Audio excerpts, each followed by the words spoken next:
5वें एपिसोड की शुरुआत होती है। नोरी उस आदमी को भाषा समझने में सहायता करती है। नोरी उसे अपनी प्रजाति के जीवन शैली के बारे में बताती है कि ठंड में हार्टफूड्स पुराने जंगलों में रहते हैं, गर्मियों में जंगल के उत्तरी भाग में, और बलूत के पत्ते खिलने शुरू होते ही हार्टफूड्स बगीचे की ओर निकलते हैं, जहां पेड़ों के गोल झुंड के बीच लजीज फल और तरह तरह के फूल पत्ते मिलते हैं। लेकिन वहां पहुंचने तक रास्ते में बहुत सी मुसीबतें आती हैं, जैसे विशाल जीव, भेड़िया, आंधी, बारिश या पहाड़ी त्रासक जो उनकी जान ले सकते हैं। वो आदमी पूछता है क्या वो भी एक मुसीबत है, क्योंकि उसकी वजह से कुछ जुगनुओं की जान चली गई थी। नोरी कहती है वो सिर्फ एक इत्तेफाक था, वो अच्छा है, ना कि मुसीबत, क्योंकि वो हार्टफूड्स की मदद कर रहा है। वो नोरी की बात को दोहराता है और अच्छे होने का मतलब सीखता है। नोरी आगे की यात्रा में मदद करने के लिए कहती है और सब मिलकर बगीचे की ओर रवाना हो जाते हैं। पीछे 3 जादूगरनियां उस जगह पर दिखती हैं जहां नोरी पहली बार उस विचित्र आदमी से मिली थी। उनकी गतिविधियों को देखकर ऐसा प्रतीत होता है कि उनके देर से पहुंचने के कारण कुछ अनिष्ट हो गया है। आगे हम अडार को देखते हैं। उसका मुलाजिम उसे सुरंग के पूरी तरह तैयार होने की बात बताता है। अडार उसे अपना हाथ दिखाने को कहता है और पूछता है कि वो कैसा महसूस कर रहा है। सूरज की रोशनी में औक का हाथ जलने लगता है। अडार कहता है जल्द ही इसका समाधान हो जाएगा और इसके साथ उसके पुराने वजूद की यादें भी मिट जाएंगी। अडार फौज को तैयार करने का आदेश देता है। आगे हम देखते हैं एरुंडील द्वारा अडार का भेजा गया संदेश ब्रॉनवीन मीनार के लोगों से साझा करती है। वो कहती है दुश्मन हमला करने वाला है, हमारी जान बच सकती है अगर हम उनके आगे घुटने टेक दें। ब्रॉनवीन कहती है वो कोई राजा या रानी नहीं, लेकिन अगर वो एक होकर लड़ेंगे तो इस मीनार को उनकी बहादुरी की स्मारक के तौर पर याद रखा जाएगा। लोग ब्रॉनवीन की बातों से प्रभावित होते हैं और लड़ने के लिए तैयार हो जाते हैं। तभी वोल्ड्रिक उन्हें गुमराह करता है। वो कहता है इंसान उन हैवानों का सामना नहीं कर सकते हैं, हम सब मारे जाएंगे। उससे बेहतर तो यही है कि वो उनकी गुलामी करे, कम से कम जिंदा तो रहेंगे। एरुंडील उसे चेतावनी देता है। ब्रॉनवीन भी बहुत कोशिश करती है, लेकिन वोल्ड्रिक कईयों को बहकाकर अपने साथ ले जाता है। आगे कहानी न्यूमेनोर की ओर बढ़ती है। एलेंडील जंग के साधनों की तैयारी में जुटा है। इसिल्डूर जंग में शामिल होना चाहता है। रक्षक दल से बर्खास्त होने वाली बात पर एलेंडील पहले ही नाराज होता है। वो इसिल्डूर से उसकी योग्यता पूछता है। इसिल्डूर तर्क करने लगता है। एलेंडील कहता है जब वो परंपरा निभाने का ढोंग कर रहा था तब ये लोग उसे शिद्दत से निभा रहे थे। इसिल्डूर एक मौका चाहता है। एलेंडील कहता है उसे मिला था जिसे वो पहले ही गवा चुका है। मध्य धरती जाने की बात पर सभा में हंगामा मचा होता है। एआरियन भी उस जंग के पक्ष में नहीं होती है। वो केमेन से महासचिव को समझाने के लिए कहती है। केमेन कहता है वो चाहे जितना जोर लगा ले, आवाज दबा दी जाती है। एआरियन कैसे भी मुहिम को रुकवाना चाहती है। आगे हम देखते हैं कि हेलब्रांड लोहार बन चुका है। उसकी कारीगरी को देखकर बाकी के लोहार दंग रह जाते हैं। तभी वहां सिपाही आकर हेलब्रांड को महारानी के पास ले जाते हैं। महारानी उससे दुश्मन के ठिकाने के बारे में पूछती है। हेलब्रांड के मुताबिक वो दक्षिण में ऑस्ट्रिच के मीनार के आसपास होंगे। महासचिव ये जानकारी समुद्री रक्षकों को बताने के लिए तुरंत निकलते हैं। महारानी मध्य धरती साथ चलने की बात करती है, जिस पर हेलब्रांड चौंक जाता है। वो मध्य धरती नहीं जाना चाहता। उसकी बात को बीच में ही काटते हुए गैलेड्रियल कहती है वक्त आने पर हेलब्रांड अपना फर्ज जरूर निभाएगा, और महारानी को भी कुछ ऐसी ही उम्मीद है। महारानी के जाते ही हेलब्रांड अपनी नाराजगी जताता है। गैलेड्रियल कहती है कि न्यूमेनोर हेलब्रांड और उसके लोगों की मदद करने को तत्पर है, लेकिन हेलब्रांड है कि अपने फर्ज से मुंह मोड़ रहा है। गैलेड्रियल की बातों का हेलब्रांड पर कोई असर नहीं होता है। वो अपने बीते कल में नहीं लौटना चाहता। वो अपनी पहचान छोड़कर चला जाता है। आगे हमें एक बार फिर हार्टफूड्स को दिखाया जाता है, जो बगीचे तक पहुंचने की यात्रा पर निकले हैं। जंगल का वातावरण देख हार्टफूड्स को घबराहट होती है। सब कुछ उजड़ा हुआ सा लगता है। तभी नोरी और पॉपी को जंगल में भेड़ियों के पैरों के निशान मिलते हैं, जिससे उनका डर और भी ज्यादा बढ़ जाता है। मालवा इन सब का कारण उस आदमी को मानती है जो नोरी का दोस्त है। मालवा जंगल में कुछ खाने की चीजें इकट्ठा करती है। तभी नोरी और पॉपी के अचानक से आने से वो घबरा जाती है। उसी वक्त उन्हें भेड़ियों की आवाजें सुनाई देती है। भेड़िया उन पर हमला करता उससे पहले वो आदमी वहां पहुंच जाता है। वो धरती पर एक जोरदार मुक्का मारता है जिससे भेड़िए दूर जा गिरते हैं और डर कर भाग जाते हैं। ऐसा करने से उस आदमी का हाथ बुरी तरह जख्मी हो जाता है।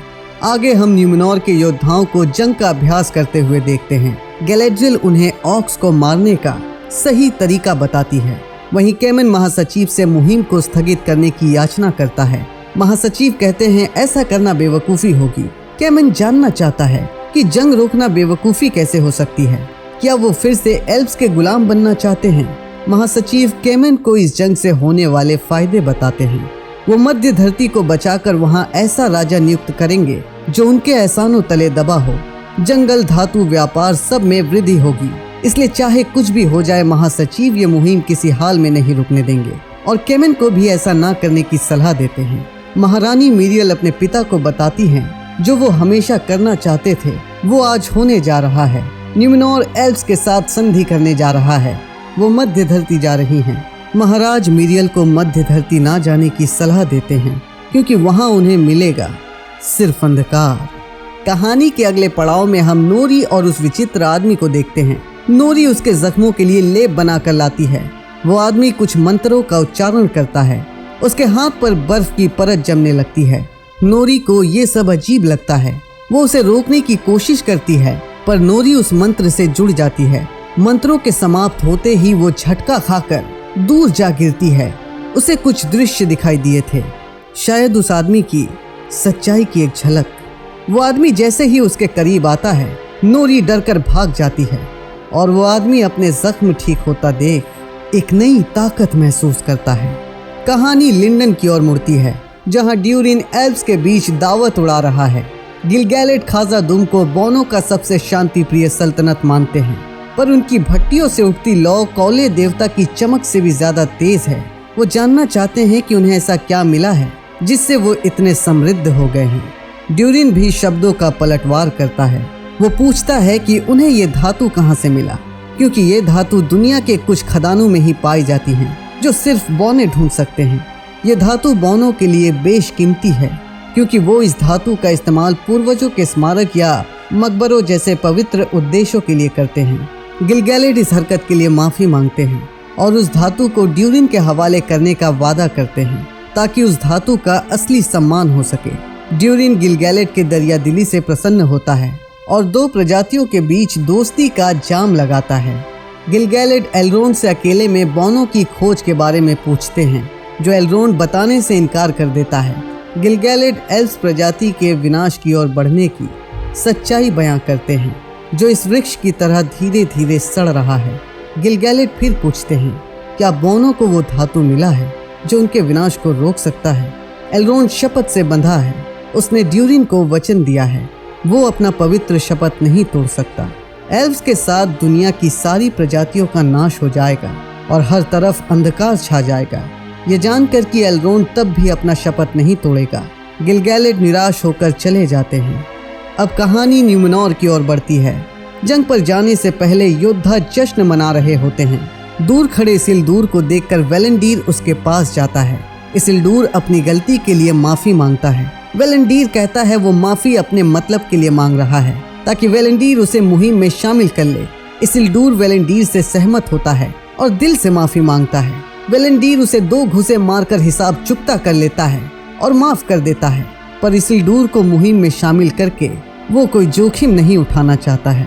महासचिव को समझाने में असफल केमन चुपके से जहाज पर जाता है और तेल के कनस्तरों में छेद कर देता है। तभी उसे वहाँ किसी की आवाज सुनाई देती है। ढूंढने पर उसे इसिल्डूर मिलता है जो केमन के इरादों को भांप लेता है। इसिल्डूर केमन को रोकने की कोशिश करता है कि लैंटेन के गिरने से जहाज पर आग लग जाती है और जोर का धमाका होता है। आवाज सुनकर एलेंडील अपने सिपाहियों के साथ वहां पहुंचता है। धमाके का कारण पूछने पर मुहिम में शामिल होने के लिए इसिल्डूर झूठ बोलता है। सभा में मौजूद महासचिव मुहिम के लिए अधिकतर लोगों के समर्थन पाने तक मुहिम रोकने की बात करते हैं। गैलेड्रियल कहती है हर पल दुश्मन ताकतवर होता जा रहा है, एक एक पल कीमती है। इस मुहिम को और रोकना महंगा पड़ सकता है। महारानी आखिरी बार समिति के लोगों के साथ मिलकर इस मुद्दे पर फैसला करेंगी और अगर हेलब्रेंड राजी ना हुआ तो मुहिम रद्द कर दी जाएगी। गैलेड्रियल हेलब्रेंड के पास जाती है। मुहिम का सफल होना उस पर निर्भर है, ये बताती है। हेलब्रेंड उस नर्क में वापस नहीं लौटना चाहता। हेलब्रेंड गैलेड्रियल को बताता है कि नाव पर आने से पहले जिंदा रहने के लिए उसने क्या किया। जब लोगों को पता लगेगा तो सब उससे नफरत करेंगे। उसे अफसोस है कि वो गैलेड्रियल की कोई मदद नहीं कर सकता। गैलेड्रियल कहती है लोहार का काम करके यहाँ उसे ना तो कोई शांति मिलेगी और ना वो चैन से जी पाएगा।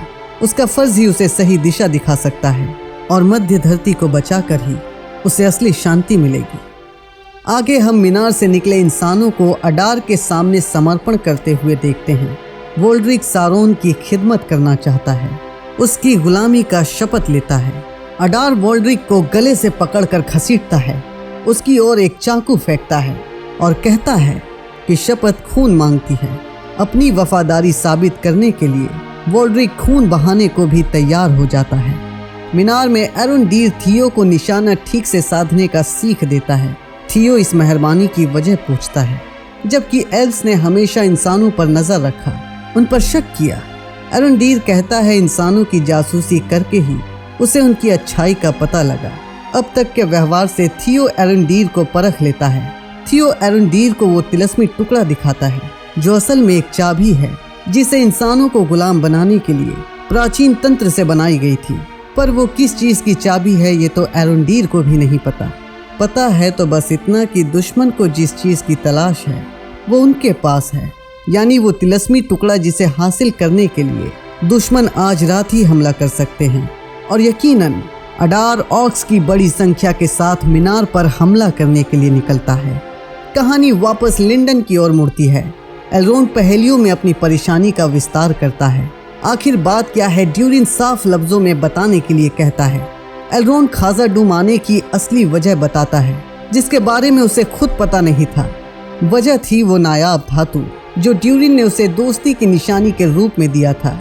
ड्यूरिन पूरी बात जानना चाहता है।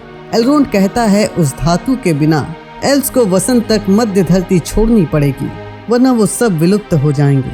उनकी अनश्वर आत्माएं अंधकार में खोने लगेंगी।